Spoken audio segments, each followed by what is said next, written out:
Tēnā koutou e te whānau, no mai hoki mai ki te Haohao Te Tangata, our Whangaroa Papa Hapū video series all about redress here in Whangaroa, ko mai ana Jensen tōku ingoa.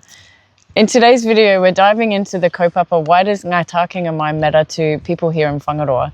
Having a kōrero with me today is the lovely Hinemoa Pourewa. She's one of our kaimahi at Whangaroa Papa Hapū. Tēnā koe e te tuakana. Tēnā koe mai ana. Hinemoa, can you just introduce yourself and tell us about your connection to Whangaroa Papa Hapū and Whangaroa? Okay, kia ora tātai, ko haiti ki o te rā te maunga. Ngā roima te rere atu nei te awa o te tōwai. Ka puta atu ki te wāhapu o Whangaroa. Ko Hinemoa Pourewa tōku ingoa. Ko Ngati Kawau, whānau pani, e era hapu katoa no Whangaroa ahau. Whānau mai ahau ki matangirau e tipu ake au ki Whangaroa.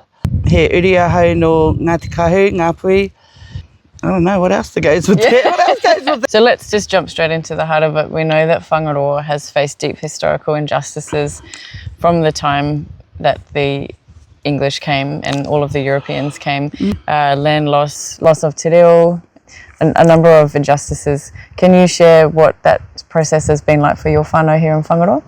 Yeah, I would say te reo. I come from a family of 13. I'm number 12. None of us speak te reo Māori. Yet we have our parents were native speakers of te reo, but yet through, I suppose, colonisation and attending school systems, we weren't able to pick up te reo. And then when it got to my age, I was fortunate enough to be part of the kura kaupapa, the kohanga, but yet still it never resonated and sunk in with me.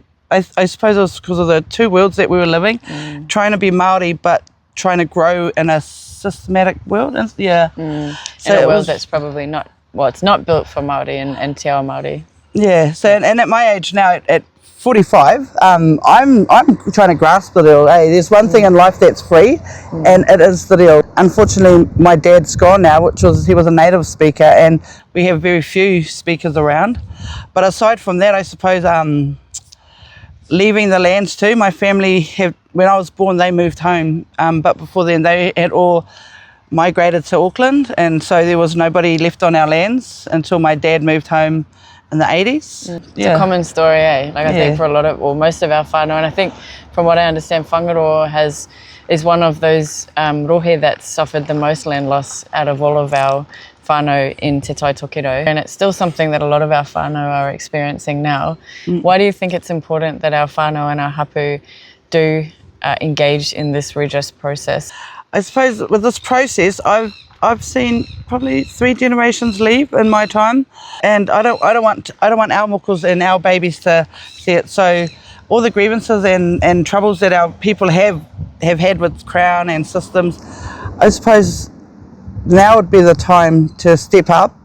We're well educated now. Our people are a lot more educated, and we've just been through the hearings, so we have evidence and we have those lived experiences of what happened when the last 100 years or two ago. Now's the time because we've been stuck in a rut for so long, and it's a way for our people to highlight the grievances, highlight your troubles, and let's heal them so that our kids don't have to carry them. Kia ora, yeah, that's beautiful. That's pretty much the main thing, just trying to let's deal with it, because we're going to process the mamae. Yeah, otherwise we're just continuously blaming people for whatever they've done to us, but then our kids pick that up as well, and they don't need to carry that on. They get to grow and live and enjoy the partnership that was created. Tautoko. Yeah. Ka pai. So our oldies are really angry now, and that's because they've realised the injustices that have happened to them. So of course I'd be angry and troubled for the rest of my days if I knew that I grew up moulded to be something, and there wasn't a purpose. There was no greater good out of it. And lied to, I guess, too. Hey, they've been lied to all the years, as well as identity. Their identities have been stolen. So all that mamae and grief kind of needs a healing. And the only way to heal it is through this process, because it was the process and the systems that did it to them. So touching on what you were just having a kōrero about and your whakaro around that healing process, what are some of the outcomes that you hope that Ngā Takenga Mai will help our whānau and wider community? I'm hopeful that Ngā Takenga Mai is a process, well, it's only a draft at the moment, but it's a way to bring us together, unite our hapus, and a process that we could follow and connect to each other and unite whangaroa. Individually, our hapus, we have our own mana motuhake, but within the Ngā Takenga Mai, there's an opportunity for us to, a process where we can amalgamate our hapus together and be whangaroa. One thing that makes Ngā Takenga Mai unique is that it's hapu-led, so it's for whangaroa by whangaroa. As a kaimahi of Whangaroa Papa Hapū, how do you see that playing out? Well, it's going to be challenged first. I feel there's going to be lots of challenges to it, but this is a process that hapu can use to establish themselves and revitalise and bring back to life your hapu, as well as tools to interact with other hapu in whangaroa.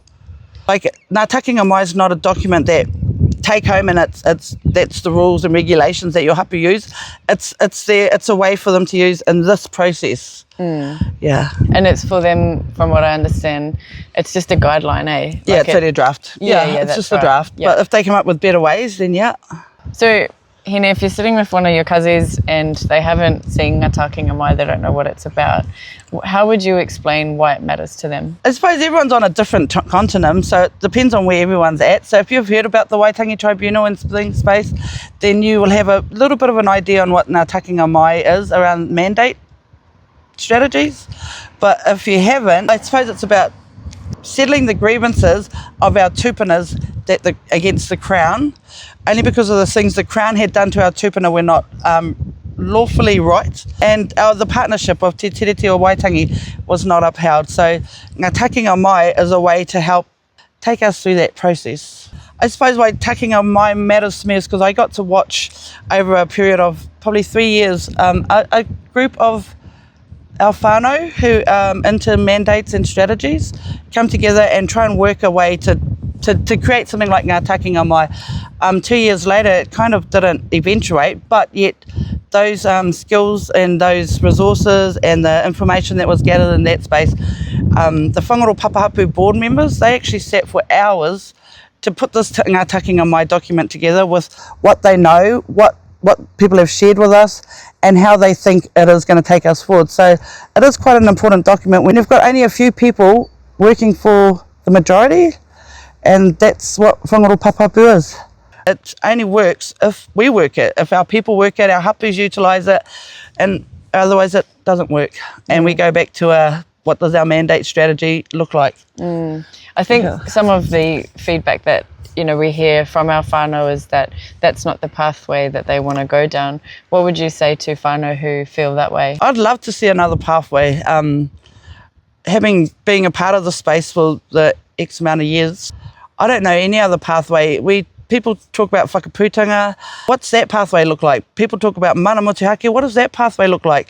Other than the Waitangi Tribunal hearings process, and now we're going into mandate stuff. Other than this is the only pathway I know. Because you're so deeply involved with the Whangaroa Papa Hapū, what do you understand is the goal with Ngā Takenga Mai? Can you share your whakaro around that? So it's a draft, it's a strategy, and the goal of it is to unite our people. It's to unite our people, bring together collective thinking, and to go as one, ko tahitanga. They talk about the beast. For us, the Crown would be the beast. And how do we confront the head of the beast if we're all fragmented? Together in unity is strength. Yeah. Kia ora. Cool. Ka pai. Ngā mihi nui e hoa for sharing your whakaro. That was awesome. And thank you, whānau, for tuning in once again. If you feel touched or moved by this kōrero, then please make sure to reach out to us at Whangaroa Papa Hapū. You can either follow us on YouTube, you can reach out on Facebook or Instagram, or you can send your feedback directly to kaiwhakahaere@whangaroapapahapū.org.nz. So until next time, whānau, kia kaha, kia maia, kia manawa nui. Kia ora. Mai ora.